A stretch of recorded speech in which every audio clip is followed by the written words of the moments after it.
नमस्कार। कुंभ राशि के सभी दर्शकों का बहुत बहुत धन्यवाद और स्वागत। आज हम चर्चा कर रहे हैं कुंभ राशि का इनकम हाउस और द्वितीय भाव धन कुटुंब वाणी यानी कि पैसा दोनों तरफ से आ रहा है। और किस लिए आ रहा है? क्योंकि इन दोनों स्थानों का स्वामी बृहस्पति है। इनकम हाउस और धन कुटुंब वाणी। 11वां भाव भी धन कमाता है और धन इकट्ठा करके रखा जाता है कहाँ? धन कुटुंब वाणी का जो स्थान है संचित धन, ये हाउस। इन दोनों स्थान का स्वामी अतिचारी हो रहा है इस वर्ष। और जैसे कि आप स्पष्ट रूप से देख सकते हैं ऊपर, ये तारीख है सन 2025 से 2033 तक। ये अतिचारी अगले 8 वर्ष तक रहने वाला है। इसके इम्पैक्ट 8 वर्ष तक ही रहेंगे कुंभ राशि के लिए भी, क्योंकि अब आपको ये देखना होगा कि बृहस्पति ग्रह कुंभ राशि के लिए किन किन भावों का स्वामी होकर के किस भाव में बैठा है। भाव तो हुए ये, और पंचम भाव आपका बुद्धि, ज्ञान, विवेक, संतान तथा संतान की एजुकेशन, आपकी खुद की एजुकेशन तथा आपकी बुद्धि में जागृत चेतना, पुराना ज्ञान, प्रारब्ध के साथ साथ पूर्व जन्म में संचित जो भी ज्ञान है उसको गहराई से डग आउट करके, खोद करके निकालने वाला बृहस्पति है। लेकिन थॉट्स मैंने विचारों का जो ट्रैफिक है, आपके ब्रेन में जो ट्रैफिक चलेगा, वो अतिचारी बृहस्पति होने के कारण इतनी तेजी से, स्पीड से आपका काम होगा। अगर धन आएगा तो बहुत ही स्पीड से आएगा, धन इकट्ठा होगा तो बहुत स्पीड से होगा, तेजी से। कारण क्या है समझिए। 365 दिन की, 365 डेज की जो स्पीड है, वो कन्वर्ट करके आप 165 दिन में उसको कन्वर्ट कीजिए, यानी कि वो स्पीड होगी बृहस्पति की। और उसके अलावा इस बृहस्पति का जो नेक्स्ट हाउस में जाने की जो चेष्टा है, उसको बोलते हैं उच्चाकांक्षी के साथ साथ उच्च अभिलाषी। इस भाव में उच्चाभिलाषी होता है, यानी कि इतनी तीव्र गति से जाएंगे कि बहुत जल्दी अपने डेस्टिनेशन पर, जिसमें यहाँ बृहस्पति अपने आप को कई हजार गुना पावरफुल समझते हैं, उस स्थान पर जाकर के रुक जाएंगे। यानी कि रास्ते में एक हाल्ट, एक ठहराव, एक रुकावट आएगी। उसके बाद में वो अपनी यात्रा को फिर दोबारा शुरू करेंगे 5 दिसंबर को, और फिर इसी स्थान पर आएंगे। बृहस्पति का ये आंख मिचौनी का खेल है, आगे बढ़ना, पीछे आना, तथा इस शत्रु राशि में, मिथुन राशि इसकी शत्रु राशि है, वहां कंफर्टेबल महसूस नहीं करते हैं गुरु बृहस्पति, इसलिए अगली राशि में बहुत तेजी से पहुंचने की व्यग्रता, बेचैनी इनको रहती है।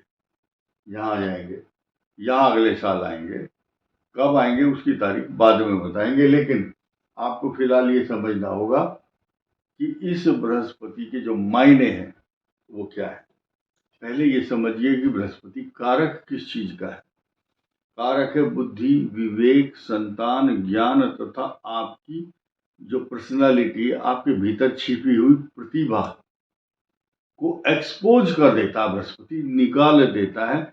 और यही कारण है कि कुंभ राशि वालों के इन 2 वीआईपी स्थान है, वेरी इंपॉर्टेंट प्लेस। वीआईपी, ये भी वीआईपी है, वेरी इंपॉर्टेंट प्लेस, धन का स्थान है, ये भी वीआईपी है। तो इन दोनों के स्वामी होकर बृहस्पति यहाँ इस स्थान को, यानी कि इनकम स्थान को 180 डिग्री देख रहे हैं। यहाँ कोई झूठ नहीं है, छल नहीं है, कपट नहीं है, फरेब नहीं है, साफ साफ गणित है, शीशे की तरह साफ है बात। बृहस्पति इस स्थान को देखेगा तो आपको धन तो दिए लाएगा उसी स्पीड में, उसी रेशो में, जिस स्पीड से बृहस्पति की गति होगी, अतिचारी होते समय, और इस भाव को भी पल्लवित, पुष्पित, अलंकृत, सुशोभित, आनंदित, हर्षित और गर्वित करेगा। ये भाव स्वयं कहेगा कि मेरे पास धन बहुत आ चुका है, मैं बहुत खुश हूं। धन का भाव और साथ ही साथ आपकी जो वाणी है वो इतनी अच्छी होगी, मधुर वाणी।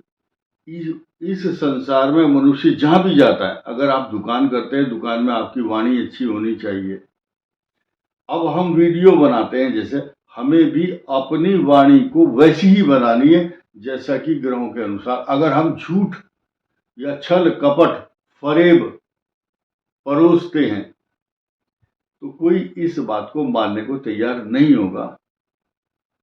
एक श्लोक ही इस बात की पुष्टि करता है कि संसार में अगर कोई तरक्की करता है तो वही करता है जिसकी वाणी में ताकत हो।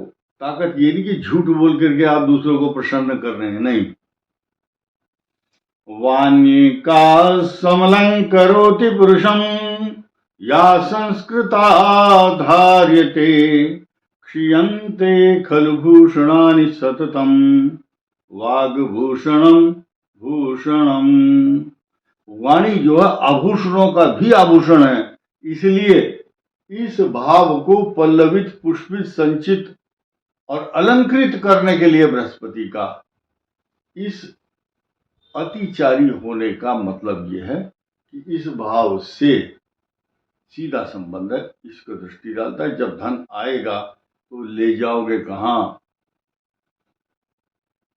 वो जाएगा तो इसी स्थान पर। जैसे कि एक नदी से जब जल निकलता है, वो नदी में कितना ही पानी आ जाए, लास्ट में वो गंगा सागर में ही जाएगा। सागर में जाएगा नदी का जल, गंगा का, कितना ही ओवरफ्लो हो जाए। तो ओवरफ्लो होने के बाद यहां होगा, ये समुद्र है, इस भाव को भरने का काम अतिचारी बृहस्पति का है और ये होगा। अब आइए, ये राहु चंद्र का ग्रहण योग अभी हटने वाला नहीं है, अगले 18 महीने तक। He will be self made person. जिसका राहु यहां होता है वो सेल्फ मेड पर्सन होता है, सुनता किसी की नहीं। कोई भी व्यक्ति उसके ऊपर अपने विचार थोप नहीं सकता। खास फैसले जीवन के वो आदमी खुद लेता है। और सप्तम भाव में जो 5 के साथ केतु है, ये मैरिज लाइफ को डिस्टर्ब करता है। इसके अलावा जो आपके रिसोर्सेज होते हैं, ओन रिसोर्सेज, आपके अपने रिसोर्सेज, अपने बाहुबल, अपनी भुजाओं के बल पर ऐसा व्यक्ति उन्नति करता है। किसी के सामने हाथ फैलाता नहीं है, गिड़गिड़ाता नहीं है। लेकिन इस राशि को, कुंभ राशि को, इस समय ये समय कि अपने स्वास्थ्य का ध्यान रखें। अपने वजन को कंट्रोल अगर नहीं कर पा रहे हैं तो कई सारे रोग होंगे। बीपी बढ़ेगा, शुगर होगी। तो ये बात इसलिए कह रहा हूं कि आपका जो थॉट्स हैं, विचार है, उसकी जो ट्रैफिक है बहुत तेजी से चल रहा है दिमाग में। ये तेज चलाता है बृहस्पति। साथ ही साथ छठे भाव, ये एंग्जाइटी, बीमारी, अशांति, तनाव, झगड़े, परेशानी, इनसिक्योरिटी, इस भाव का स्वामी चंद्रमा जब यहाँ पर ग्रहण योग बनाता है तो नेगेटिव थॉट्स, अशांति, नेगेटिव थिंकिंग, और 10 बार सोचता आदमी ये काम करूं या ना करूं। इमोशनल, हाइपर सेंसिटिव, भावुक, रोने की आदत, तथा जल्दी ही निष्कर्ष पर पहुंचने की स्थिति, जल्दी डिसीजन लेना, it may be harmful for you. इसलिए मेडिटेशन जरूर करें। अब सीधे सीधे लास्ट एक और निष्कर्ष पर पहुंचते हैं। शनि आपके धन कुटुंब वाणी स्थान में, आपकी ही राशि का स्वामी, ये पॉजिटिव रेस्पॉन्स दे रहा है और देता रहेगा 3 जून 2027 तक। और साथ ही साथ बीच बीच में मंगल आपके दाम्पत्य जीवन को बिगाड़ने के लिए भी आएंगे। 6 जून 2025 से 28 जुलाई 2025 तक काल सर्प दोष के कारण ये मैरिज लाइफ बड़ी डिस्टर्ब और कष्टकारक रहेगी। साथ ही साथ इस भाव पर जब मंगल आ जाएंगे 28 जुलाई को, तो काल सर्प दोष तो खत्म हो जाएगा, लेकिन आपकी बीमारियों का दौर अभी खत्म नहीं होगा। इस वीडियो में इतना ही। धन्यवाद, नमस्कार।